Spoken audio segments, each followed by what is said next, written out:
అందరికీ నమస్కారం. మహాభారతంలో ఒకే ఒక్క వ్యక్తి. అతని రాకతో కథ మొత్తం మలుపు తిరిగింది. స్నేహాలు శత్రుత్వాలుగా మారాయి. కొత్త శత్రుత్వాలు పుట్టాయి.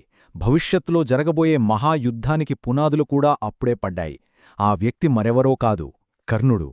పదండి, ఈరోజు అతని రాక వెనకున్న ఆశయం, ప్రతిభ, అసూయ ఈ కథలోకి వెళ్ళిపోదాం. ఈ సామెత మనందరికీ తెలిసిందే కదా? అవును, మనమిప్పుడు చెప్పుకోబోయేది కూడా అలాంటి కథే. మహాభారతంలోనే one of the most interesting, ఇంకా చెప్పాలంటే చాలా ముఖ్యమైన ఘట్టం. సో ఇక మన కథలోకి వచ్చేద్దాం. ఫస్ట్ పార్ట్, కర్ణుడి ఆగమనం. ద్రోణాచార్యుడి గురుకులం. అక్కడికి ఓ కొత్త స్టూడెంట్ వచ్చాడు. కాని అతను మామూలు స్టూడెంట్ కాదు, చాలా పవర్ఫుల్. అసలు ఎవరీ కర్ణుడు? అతని బ్యాక్గ్రౌండ్ ఏంటి? పుట్టుకతోనే దైవికమైన కవచకుండలాలతో పుట్టాడు. కాని విధి ఆడిన వింత నాటకంలో తన తల్లి కుంతిదేవి వదిలేయడంతో ఒక సూతకులానికి చెందిన రథసారథికి దొరికాడు. అంటే పెరిగింది మొత్తం ఒక రథసారథి కొడుకుగా. ఆ రోజుల్లో రథసారథి కొడుక్కి క్షత్రియుల విద్య నేర్పేవారు కాదు. చూసారా, అతని లైఫ్లో అసలసెసలైన కాన్ఫ్లిక్ట్ ఇక్కడే స్టార్ట్ అయింది. ఒకరోజు ద్రోణుడు తన శిష్యులకి పాఠాలు చెప్తున్నారు. ఇంతలో ఎక్కడనుంచో ఒక బాణం స్విమ్మని దూసుకొచ్చి కరెక్ట్గా ఆయన పాదాల ముందుకొచ్చుకుంది. అది మామూలు బాణం కాదు, గురువుకి గౌరవంతో నమస్కారం పెట్టినట్టు.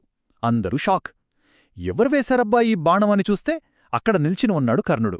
చాలా వినయంగా తనని తాను పరిచయం చేసుకుని, నన్ను మీ శిష్యుడిగా చేర్చుకోండి అని అడిగాడు. ఇక చూడండి, కర్ణుడు గురుకులంలోకి అడుగుపెట్టాడు కదా, అక్కడనుంచసల కథ మొదలైంది. ఒక వ్యక్తి రాక మహాభారతంలోనే వన్ ఆఫ్ ద గ్రేటెస్ట్ రైవల్రీకి ఎలా దారితీసిందో ఇప్పుడు చూద్దాం. వచ్చిన ఫస్ట్ డేనే కర్ణుడు సూటిగా అర్జునుడి వైపు చూసి, నేను నీకంటే గొప్పవాడిని అవుతాను అని ఛాలెంజ్ విసిరాడు. ఊహించుకోండా సీన్. అప్పుడు ద్రోణుడు, నాయనా, గొప్పతనం చెప్పేది కాదు, చేసి చూపించేది అని అన్నారు. అంతే, ఆ క్షణమే వాళ్ళిద్దరి మధ్య ఆ రైవల్రీకి బీజం పడింది. ఇకంతే, గురుకులంలో ఒక్కసారిగా 2 గ్రూపులు ఫామైపోయాయి. అర్జునుని కర్ణుడు ఛాలెంజ్ చేయటం చూసిన దుర్యోధనుడికి భలే నచ్చింది. ఆహాహా, నాకు కావలసినవాడు దొరికాడు అనుకుని వెంటనే కర్ణుడితో స్నేహం చేశాడు. ఇక చూడండి, ఒకవైపు పాండవులు, మరోవైపు కౌరవులు, వాళ్లకి తోడుగా కర్ణుడు, అశ్వత్థామ. అప్పుడే ఫ్యూచర్ యుద్ధానికి లైన్స్ డ్రా అయిపోయాయి. సరే, కర్ణుడు అర్జునుణ్ణి ఛాలెంజ్ చేశాడు, బానే ఉంది. కాని అసలు అర్జునుడు ఎందుకంత స్పెషల్? అతన్ని అంత గొప్ప స్టూడెంట్గా మార్చిన సీక్రెట్ ఏంటి? ఇప్పుడు చూద్దాం. అర్జునుడి డెడికేషన్ గురించి చెప్పాలంటే ఈ ఒక్క ఇన్సిడెంట్ చాలు. ఒకరోజు రాత్రి అందరూ భోజనం చేస్తున్నారు. సడన్గా గాలికి దీపాలారిపోయాయి.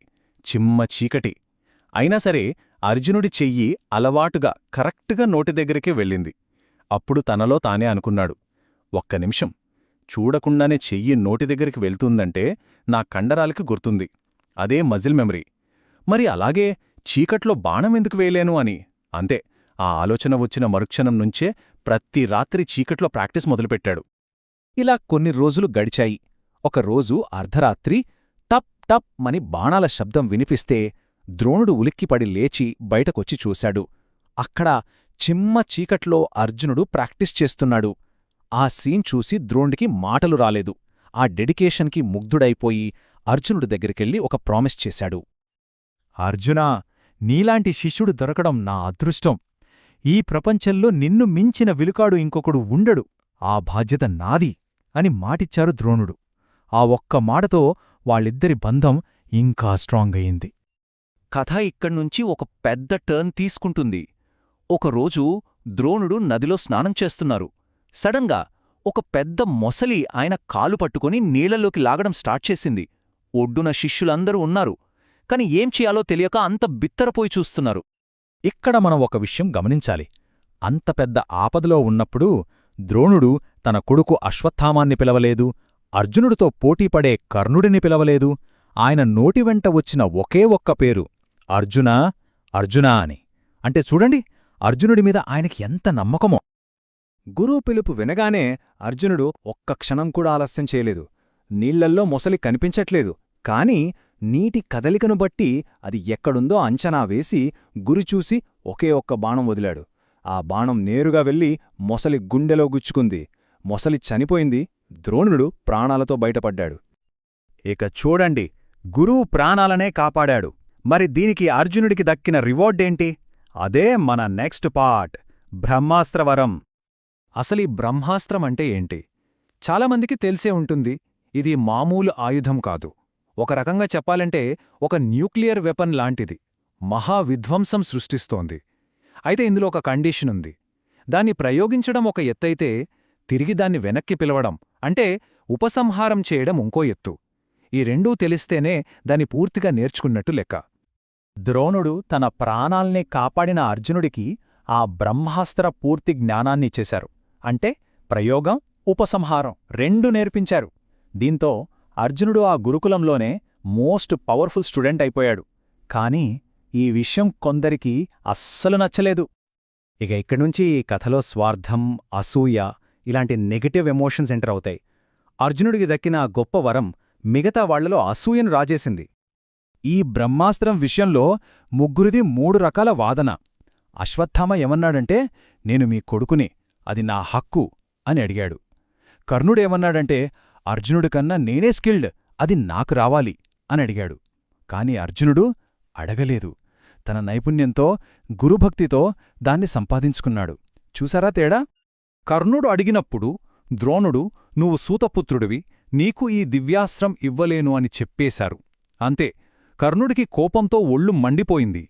మీరివ్వకపోతేనేం, నేను వేరే చోట సంపాదించి ఇదే బ్రహ్మాస్త్రాన్ని అర్జునుడిపై ప్రయోగించి ఎవరో గొప్పో వాళ్లో తేలుస్తాను అని శపథం చేసి ఆ గురుకులం నుంచి కోపంగా వెళ్ళిపోయాడు. ఇక కొడుకు అశ్వత్థామ పూరుపడలాక ద్రోణుడేం చేశాడంటే, సరే అని బ్రహ్మాస్త్రాన్ని ప్రయోగించడమిలాగో నేర్పించాడు. కాని చాలా తెలివిగా దాన్ని వెనక్కెలా తీసుకోవాలో చెప్పలేదు. అంటే సగం జ్ఞానం మాత్రమే ఇచ్చాడు. ఈ అసంపూర్ణ జ్ఞానమే భవిష్యత్తులో చాలా పెద్ద అనర్థానికి దారితీస్తుంది. సరే, ఇదంతా విన్నాక మనకేమర్థమవుతోంది? ఈ కథలో నీతి ఏంటి? ఒక్కసారి ఆలోచిద్దామా? ఈ కథ నుంచి మనం నేర్చుకోవాల్సినవి చాలా ఉన్నాయి. టాలెంట్ ఉంటే సరిపోదు, దాని వెనుక అర్జునుడిలాంటి డెడికేషన్ ఉండాలి. రెండోది అసూయ. అది ఎంత గొప్ప టాలెంట్నైనా నాశనం చేస్తుంది. కర్ణుడి విషయంలో మనం అదే చూస్తాం.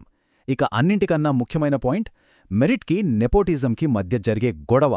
అంటే కష్టపడి సంపాదించుకున్న దానికి, వారసత్వంగా వచ్చే హక్కుకి మధ్య జరిగే ఈ ఫైట్ ఈనాటిది కాదు.